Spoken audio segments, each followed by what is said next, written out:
कल आपने people's RC भी रिलीज किया है हिमंत बिस्वा शर्मा ने असम क्रांति के खिलाफ बहुत सारे चार्जेस भी लगाए गए हैं, तो क्या कहना चाहेंगे?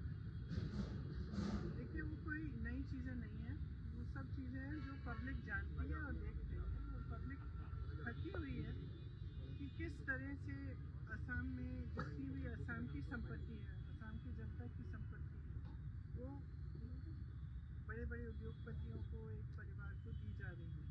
तो मेरे ख्याल से जनता जानती है, तो हमने इसको जो यहाँ के हमारे नेता हैं उन्होंने इसको एक पैम्पलेट में सारा इकट्ठा करा है ताकि अच्छी तरह से दिखे कि क्या क्या जुबिन का कैसे लगा था? जुबिन का आपका इमोशंस है, जुबिन का बहुत सारे लोग बोल रहे हैं जुबिन का को न्याय नहीं मिल रहा है।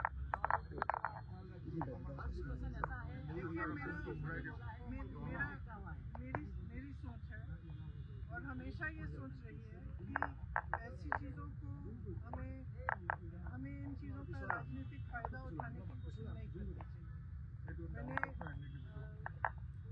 क्योंकि ये एक भावना है, और कल भी मैंने बात की अपने कार्यकर्ताओं से कि जुबिन जी के जब उनकी मृत्यु हुई तो हम लोग जो असम के नहीं हैं, हमने जब देखा कि किस तरह से असम की जनता उनसे प्रेम करती है, किस तरह की श्रद्धा थी, चाहे कोई भी परिवार का हो, माता पिता, बच्चे, बेटे बेटियां, भाई बहन, सबकी आंखों में आंसू थी।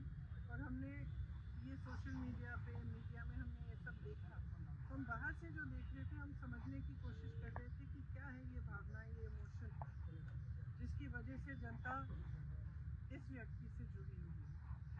तो मैं कल भी कह रही थी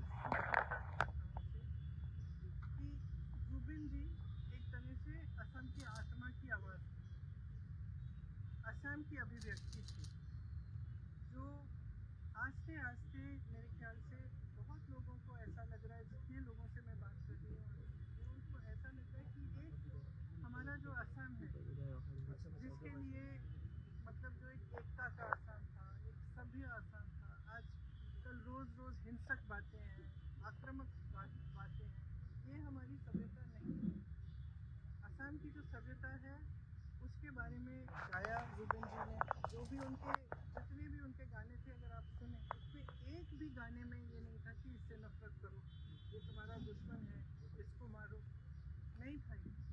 हर गाने में, हर उनके जो वक्तव्य में यही बात थी कि प्रेम, एकता, असम की अस्मिता, असम की संस्कृति, असम की सभ्यता, असम क्या है।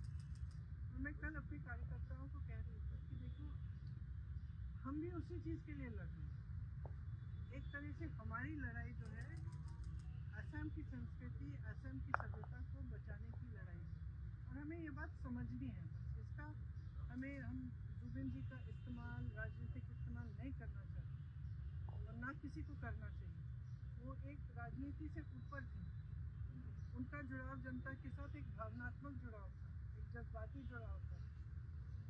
वो पॉलिटिक्स में नहीं थे, ये नहीं थे कि सीएम बनने जा रहे हैं कि जनता उनसे किसी वजह से, पॉलिटिकल वजह से जुड़ी। जनता इसलिए जुड़ी क्योंकि जनता के दिल में वही भावना थी जिसके बारे में जुबिन जी बात करते थे। तो आज भी सुबह जब मैं गई तो फ्रैंकली बहुत ही मेरे लिए भी इमोशनल मोमेंट था, क्योंकि मैं ज़्यादा जानती नहीं थी जुबिन जी के बारे में पहले, और पिछले महीनों से मैं देख रही हूँ, मैं समझ रही हूँ। ये जब मैं वहाँ गई तो मैंने देखा कि किसी ने उनके लिए कुछ जो उनको पसंद था, लोग वहाँ पे 1 बजे रात तक आ रहे हैं, कोई अगरबत्ती जला रहा है, कोई किताब छोड़ रहा है उनके लिए, कोई फूल छोड़ रहा है। तो उसमें ये मतलब इस तरह के व्यक्ति जिनके साथ लोग अपनी भावना से, अपने दिल से जुड़ते हैं ना, बहुत कम होते हैं और बहुत ही ज़्यादा स्पेशल होते हैं, और ये हमेशा सबके दिलों में, अब हम सब जानते हैं उनके बारे में, देश भर जानता है, तो सबके दिलों में ये एक पवित्र जगह होनी चाहिए। इसका इस्तेमाल नहीं होना चाहिए, इसको किसी भी नकारात्मक सेंटिमेंट से जोड़ना नहीं चाहिए। इसकी अपनी जगह है, जनता के दिल में जगह है और उसका सब आदर करना चाहिए। इसीलिए मैं गई, पॉलिटिकल वजह से नहीं, मैं इसीलिए गई क्योंकि मैंने सोचा मैं पहली बार यहाँ आई हूँ उनकी मृत्यु के बाद, तो मुझे श्रद्धांजलि चुपचाप से अर्पित करनी चाहिए, तमाशा नहीं बनना चाहिए उसका। तो मेरी यही इच्छा थी। बीजेपी के बड़े बड़े लीडर आपके सामने है, लेकिन गौरव जी वो पाकिस्तान को लेकर वो असम सीएम ने जिस तरह से बयानबाजी दी है, एलिगेशन लगा रहा है कि वो असम वो काम करके जहाँ पे राष्ट्रीय सुरक्षा का मामला सामने है को लेकर। देखिए, तो आप लोग क्या जो उसमें देखते हैं? जब हम चुनाव लड़ते हैं, राजनीति में नेता होते हैं, तो दो तरह के नेता होते हैं। एक सकारात्मक नेता होता है, मतलब एक पॉजिटिव माइंडसेट का नेता होता है, जो आपको बताएंगे कि हम आपके लिए क्या करना चाहते हैं, किस तरह से विकास करना चाहते हैं, किस तरह से हम असम में बदलाव लाना चाहते हैं, हम असम की संस्कृति, हम असम की जो भावनाएं हैं उसको किस तरह से हम प्रोटेक्ट कर सकते हैं। एक वो तरह की राजनीति होती है, और दूसरी ये होती है कि ध्रुवीकरण कराओ, एक दूसरे से लड़ाओ, किसी को एक दिन कोई गाली दे दो, किसी को दूसरे दिन किसी और को गाली दे दो, किसी के परिवार पर आक्रमण करो। तो ये हमारी राजनीति ना हुई है कभी और ना कभी होगी। और जिस तरह से गौरव जी और उनके परिवार पर आक्रमण हो रहा है, एक तरह से मुझे लगता है कि भारतीय राजनीति में और प्रदेश असम की राजनीति में एक मिसाल होना चाहिए। ऐसी राजनीति गलत राजनीति, किसी के बच्चों पे, किसी के परिवार पर इस तरह से वार नहीं होना चाहिए, और खास तौर से जब सारा गलत सारा झूठ है।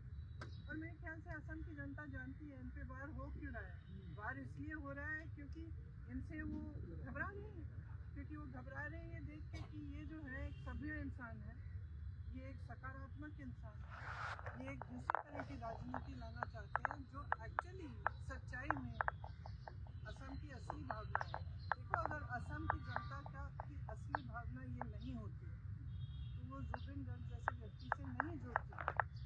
जुबिन गर्ग जी ने हमेशा एकता की बात की, हमेशा प्यार की बात की, प्रेम की बात की।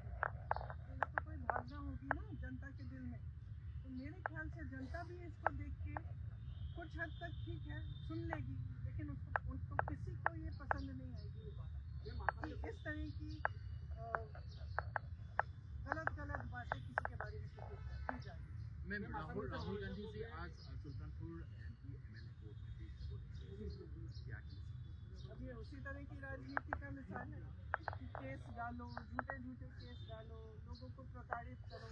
हम तो सहरे बहुत सालों से सहरे, और मेरे ख्याल से एक पहचान भी बन गई है कि जो सत्य के लिए खड़ा है, जो सकारात्मक राजनीति करना चाहता है, जो विकास के लिए जनता के लिए खड़ा है, उस पर सबसे ज़्यादा सरकार का आक्रमण होगा, सबसे ज़्यादा उसी पे केस डलेंगे, सबसे ज़्यादा ईडी इनकम टैक्स उसी पे होगा।